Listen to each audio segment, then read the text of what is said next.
नमस्कार, आप देख रहे हैं एबी स्टार न्यूज और मैं हूं आपके साथ पल्लवी तिवारी। आपका राज्य आपकी खबरों में आपका स्वागत है। बुलेटिन की शुरुआत करेंगे पहली खबर से। आपको बता दें, दीप सिद्धू और इकबाल सिंह को दिल्ली पुलिस गिरफ्तार करके लाल किले पर लेकर गई है।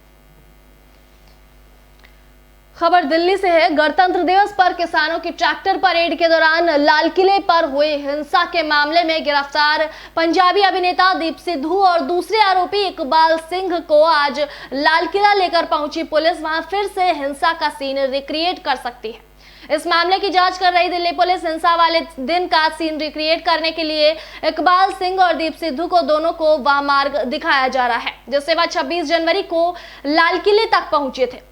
बताया जा रहा है कि पुलिस इन दोनों से यहां हुई हिंसा से संबंधित सवाल पूछने के साथ ही लाल किले तक पहुंचने के रूट के बारे में जानकारी जुटाएगी।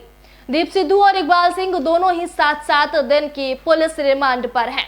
इस दौरान पुलिस इन दोनों से हिंसा से जुड़ी सभी अहम जानकारियां हासिल करना चाहती है।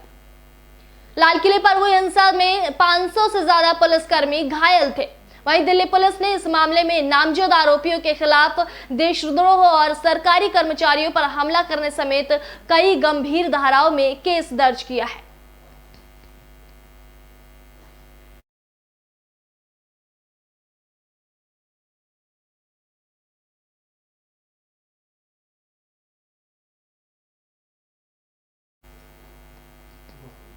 बिहार के मोतिहारी में फुटबॉल लीग प्रतियोगिता आयोजन किया गया।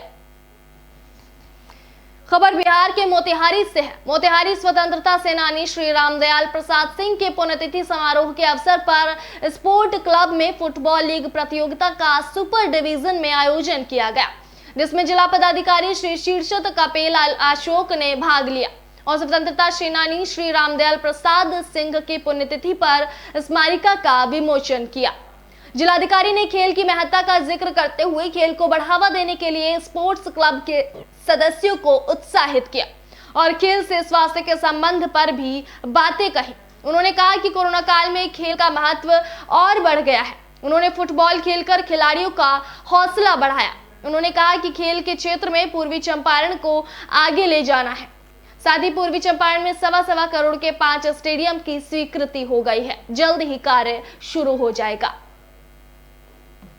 हमारे फुटबॉल एसोसिएशन के अध्यक्ष, पूर्व विधायक, फुटबॉल एसोसिएशन मोतिहारी त्रिलोकी जी, सचिव बैडमिंटन एसोसिएशन, हमारे इम्तियाज हुसैन जी, सचिव football association Bihar football association. आज ये ओकेजन है श्री रामदयाल साहब के 48वें पुण्यतिथि को याद करने का, और आप लोगों ने ये अच्छा टूर्नामेंट आयोजित किया गया है। लेकिन अभी हमारी चर्चा हो रही थी सभी जनप्रतिनिधियों से, तो मेन उद्देश्य है कि खेल को आगे बढ़ाना है और हम देख रहे हैं कि यहाँ इंटरनेशनल खिलाड़ी भी मौजूद है और football is king of sport. तो हम सब लोग जो है यहाँ पे खेल रहे हैं, यही अपने आप में बड़ी बात है। आज के इस कोरोना के दौर में खेल और स्वस्थ जीवन। बिहार के नवादा में स्वास्थ्य विभाग की पोल खुलती नजर आई। खबर बिहार के नवादा से है। स्वास्थ्य विभाग की पोल खुलती नजर आ रही है। यहाँ रजौली अनुमंडलीय अस्पताल में 75 बेड मौजूद है, लेकिन इसके बावजूद ठंड में भी मरीजों को बेड नहीं दिया गया। शनिवार की शाम को 29 महिलाओं को बंध्याकरण किया गया है, लेकिन सभी मरीजों को जमीन पर सुला दिया गया है। एक तरफ सरकार कोरोना से बचाव के लिए बोल रही है, तो दूसरी तरफ हॉस्पिटल प्रबंधन भेड़ बकरियों की तरह 2 रूम में 29 मरीजों को ठूस रहे हैं। वहीं ठंड में जमीन पर मरीजों को सुला देने पर ऑपरेशन कराने आए मरीजों के परिजनों में भारी आक्रोश दिखाई दे रहा है।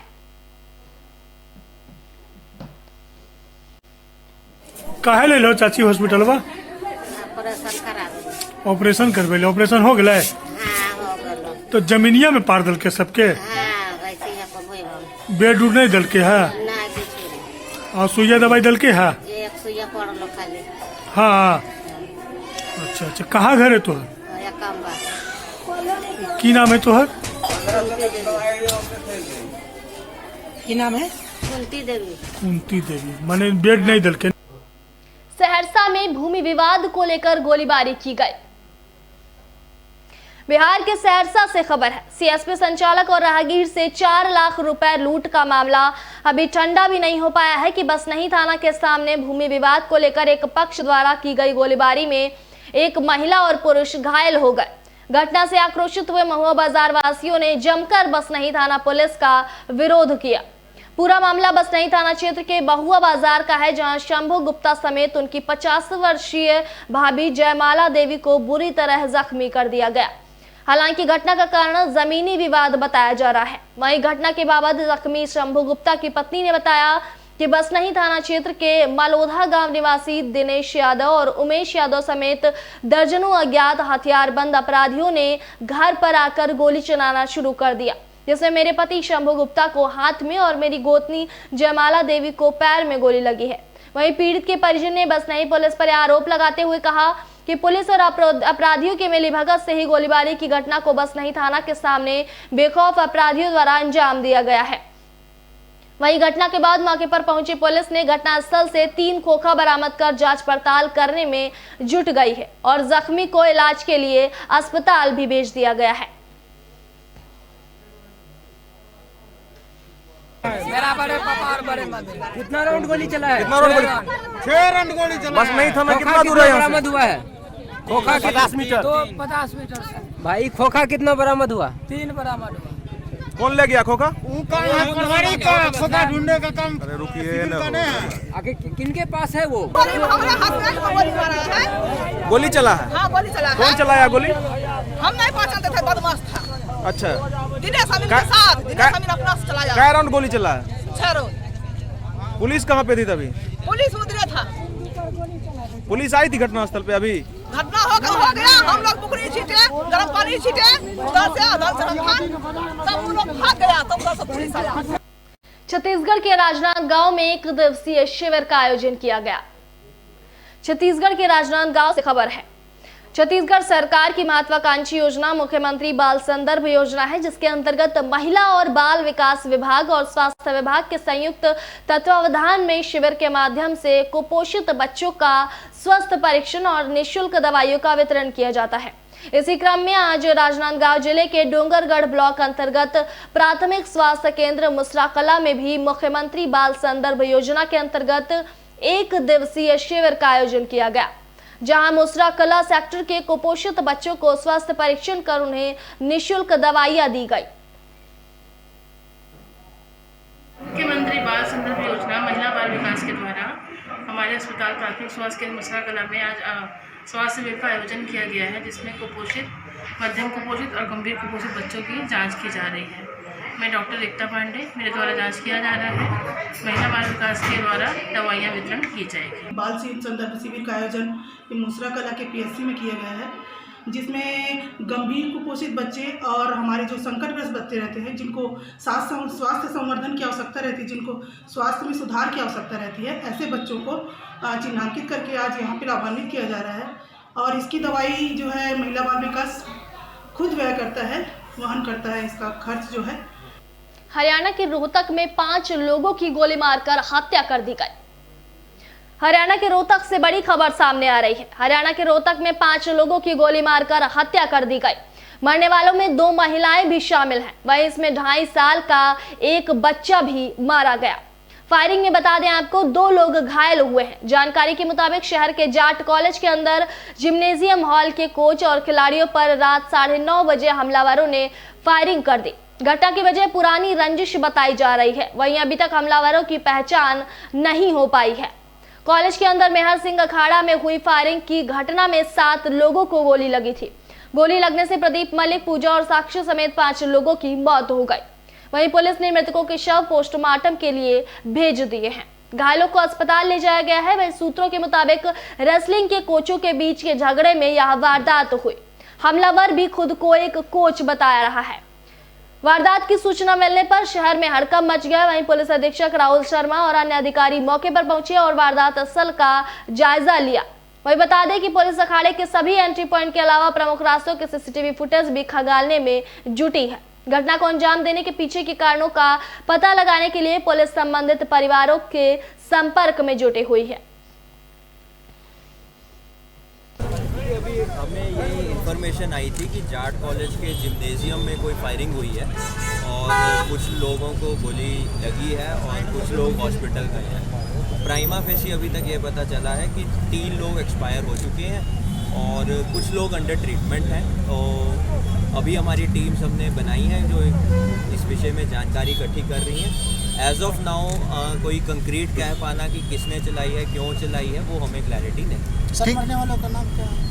वो अभी हम इंफॉर्मेशन गैदर कर रहे हैं। अभी उनके परिवार के लोग आए हुए हैं तो जल्दी कितने हैं सर? ठीक, अभी वो क्लैरिटी नहीं है। अभी मैं मौके पर पहुंचा ही हूँ, तो जैसे ही क्लियर होगा आपको। सारे एक ही फैमिली के लोग हैं? अभी ये कह पाना मुश्किल है कि रिलेटिव्स हैं या एक ही फैमिली के हैं। प्राइमा फेसी वो सब अलग अलग हैं। पंजाब के अमृतसर में कल तेज झटके महसूस किए गए भूकंप के। पंजाब के अमृतसर से खबर है। पंजाब के कई शहरों में भूकंप के तेज झटके महसूस किए गए हैं। यह झटके करीब 1 से 2 मिनट के बीच कई बार लगे हैं। एकदम से भूचाल आने के बाद कई लोगों में डर का माहौल बन गया है और लोग एक दूसरे को फोन के माध्यम से खैरियत पूछने लगे। फिलहाल इस भूकंप के झटकों से किसी तरह के कोई नुकसान की खबर नहीं है। बताया जा रहा है कि पंजाब के साथ साथ हरियाणा और जम्मू कश्मीर में भी भूकंप के झटके महसूस किए गए हैं।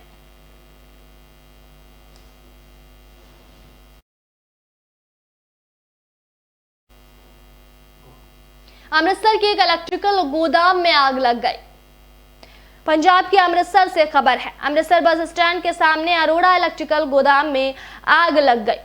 दमकल विभाग के अधिकारी मौके पर पहुंचे, वहीं आग बुझाने में लगे पुलिस अधिकारी भी घटना स्थल पर पहुंचे हैं। अरोड़ा इलेक्ट्रिकल के गोदाम में अमृतसर के बस स्टैंड के सामने आनंद होटल के पिछले हिस्से में आग लग गई। शॉर्ट सर्किट के साथ एक बड़ा बिजली ट्रांसफार्मर था जिसके चिंगारी गोदाम के अंदर गिरी थी। अधिकारियों ने कहा कि बिजली का काफी सामान था जिसको आग ने छू लिया और भयानक रूप धारण कर लिया। तस्वीरों में आप स्पष्ट रूप से देख सकते हैं। पुलिस अधिकारी मौके पर पहुंचे और फायर ब्रिगेड को सूचित किया गया और अग्निशामकों को घटना स्थल पर बुलाया गया। अधिकारियों ने कहा कि आसपास के इलाके में काफी नुकसान हो सकता था। फिलहाल इसका आकलन नहीं किया जाएगा। फायर ब्रिगेड के एक अधिकारी ने कहा, हमें लगभग 5 बजे पता चला। यहाँ लगभग 11 वाहनों को आग बुझाने के लिए बुलाया गया। 5 दुकानें जलकर राख हो गई, एक कार में भी आग लग गई।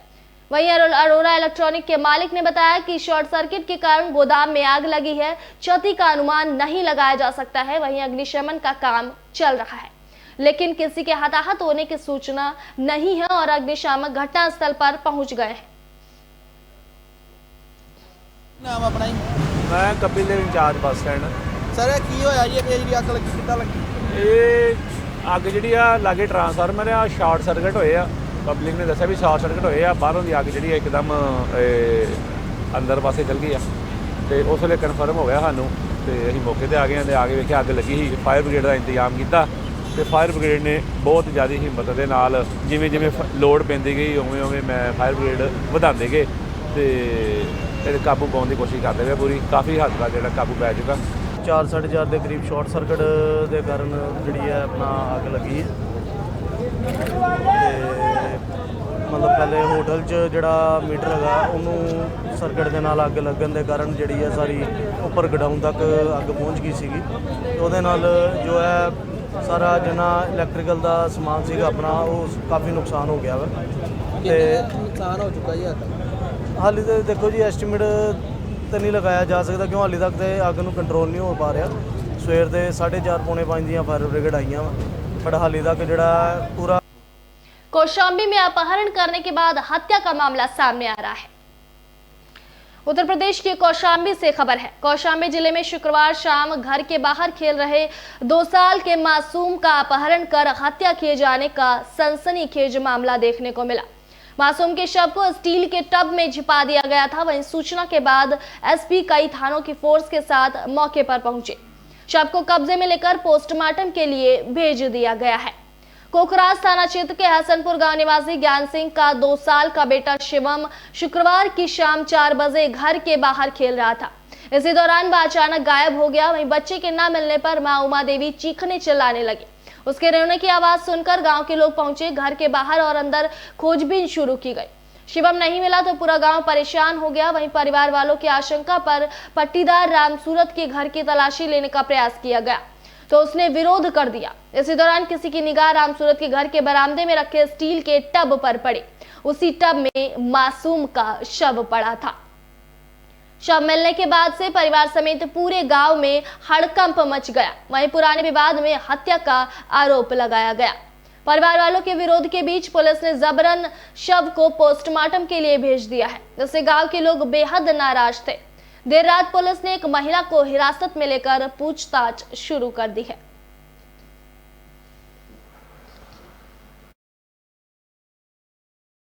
यहाँ हसनपुर गांव में कोखराज थाने में पड़ता है। वहाँ एक सूचना मिली थी कि एक छोटे बच्चे की डेड बॉडी मिली है। इस पर तत्काल हम लोग वहाँ मौके पहुँचे तो घटना इस प्रकार की है कि उस बच्चे को उसके सगे पटीदार उसने मार दिया है गला दबाकर, और उस बॉडी को अपने घर में ही उसने छुपा कर रखा था और वो उसको डिस्पोज करने ही जा रहा था कि तभी वहाँ सभी लोग पहुँच गए और बॉडी को रिकवर कर लिया गया।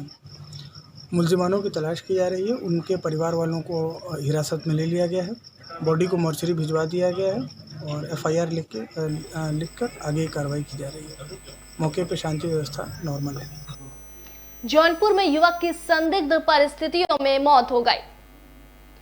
उत्तर प्रदेश के जौनपुर से खबर है। जौनपुर जिले के बक्सा थाना में पूछताछ हेतु लाए गए एक युवक की गुरुवार देर रात संदिग्ध परिस्थितियों में मौत हो गई। मौत की खबर मिलते ही विभाग में हड़कंप मच गया। वहीं थाना परिसर से लेकर जिला अस्पताल तक पुलिस और PSC के जवानों के अलावा कई थानों की फोर्स तैनात कर दी गई। अपर पुलिस अधीक्षक थाने पर मौजूद घटना की तहकीकात में जुट गए। वहीं लूट के मामले में क्राइम ब्रांच की टीम 4-5 युवकों को पूछताछ हेतु बक्सा थाने में ले आई। चारों युवकों से पुलिस ने पूछताछ की। वहीं पूछताछ में थाना क्षेत्र के चक मिर्जापुर निवासी तिलकधारी यादव के 25 वर्षीय पुत्र किशन यादव उर्फ पुजारी को भी पुलिस ने हिरासत में लिया था। देर रात किशन की हालत खराब हो गई थी। पुलिस कर्मियों ने आनन फानन में करीब 1 बजे बक्सा CHC बेलापार नौपड़वा अस्पताल ले गए, जहां चिकित्सकों ने जिला अस्पताल रेफर कर दिया, जहां इलाज के दौरान उसकी मौत हो गई। वहीं घटना के बाद पुलिस कर्मियों के हाथ पांव फूल गए। परिवार वाले पुलिस द्वारा पिटाई करके हत्या का आरोप लगा रहे हैं। अभियुक्त द्वारा कुछ मोबाइलों की छिनैती की गई थी। कुल मिलाकर के लगभग 13 मोबाइल उसके घर से बरामद हुए। उक्त अभियुक्त को अरेस्ट करके थाना लाया गया। रात्रि के समय उक्त अभियुक्त द्वारा बताया गया कि उसके पेट में दर्द हो रही है। ये खबर पाते ही तत्काल उसको वहाँ से लोकल बक्सा CHC लेकर के जाया गया, जहाँ पे डॉक्टर द्वारा उसको प्राइमरी फर्स्ट एड दे करके जिला अस्पताल रेफ़र किया गया।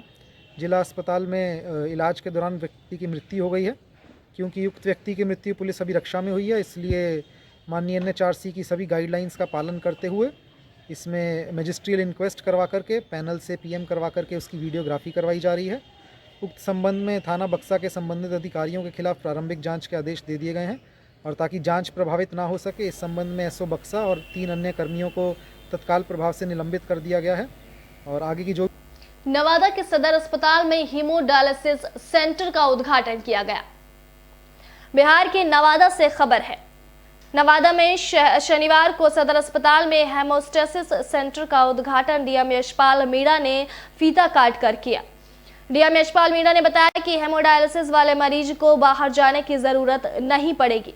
उन्होंने बताया कि आज इसका शुभारंभ हो चुका है। 4 लोगों का रजिस्ट्रेशन भी हो चुका है, जिसके तहत सोमवार से शुरू कर दिया जाएगा।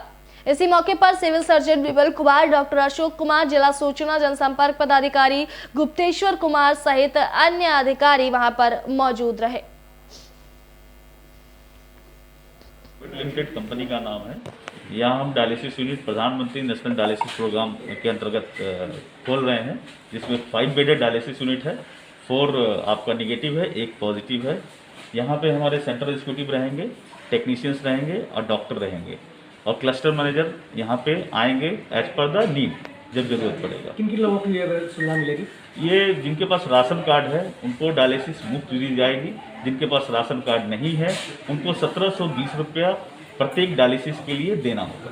आज के बारे में देखिए, आज हम लोगों के नवादा जिला में जो सदर अस्पताल है उसमें हीमोडायलिसिस का उद्घाटन किया गया है। और इसमें पूरी सारी व्यवस्था रहेंगी। जिनको भी हीमोडायलिसिस की आवश्यकता रहेगी नवादा जिला में वो यहाँ आ सकते हैं। और इसका प्रचार प्रसार भी हम लोगों ने अभी यहाँ सिविल सर्जन साहब को बोला है, जितने भी इनके PHCs वगैरह हैं, जितने भी इनके फील्ड में अगर ऐसा कोई पेशेंट वगैरह मिलता है जो कि डायलिसिस वगैरह के लिए जिसको बाहर जाना पड़ता है, वो यहाँ जो नवादा सदर अस्पताल में जो सेवाएँ आज से हम लोगों ने शुरू की है उसका भरपूर उपयोग उठा सकते हैं। और यहाँ पे हम लोगों के यहाँ पे 4 अभी पेशेंट्स का रजिस्ट्रेशन भी हो गया और सोमवार को यानी कि परसों हम लोगों के यहाँ पे पहला जो प्रथम जो डायलिसिस। सांसद ने प्रकाश जावड़ेकर से की मांग, कहा छत्तीसगढ़ी भाषा में शुरू कराएं समाचार का प्रसार। छत्तीसगढ़ के राजनांदगांव से खबर है, छत्तीसगढ़ी भाषा में शुरू कराएं समाचार प्रसार। राजनांदगांव लोकसभा क्षेत्र के सांसद संतोष पांडे ने लोकसभा में केंद्रीय सूचना और प्रसारण मंत्री प्रकाश जावड़ेकर से यह मांग की है कि टीवी में एक छत्तीसगढ़ी भाषा में समाचार का प्रसारण शुरू किया जाए। सांसद पांडे ने कहा कि जैसे भारत को माता का दर्जा दिया जाता है, वैसे ही पूरे देश में कोई प्रदेश है जिसे माता का दर्जा दिया जाता है तो वह छत्तीसगढ़ प्रदेश है, जहां छत्तीसगढ़ी भाषा को बोलने वालों की संख्या 2 करोड़ है। इसीलिए सरगुजा से लेकर बस्तर तक एक समाचार छत्तीसगढ़ी में प्रसारित किया जाए, जिस पर सूचना और प्रसारण मंत्री प्रकाश जावड़ेकर ने कहा कि भारत सरकार की नीति है कि भारतीय भाषाओं का सम्मान हो, जिसके लिए जल्द से जल्द सकारात्मक पहल की जाएगी।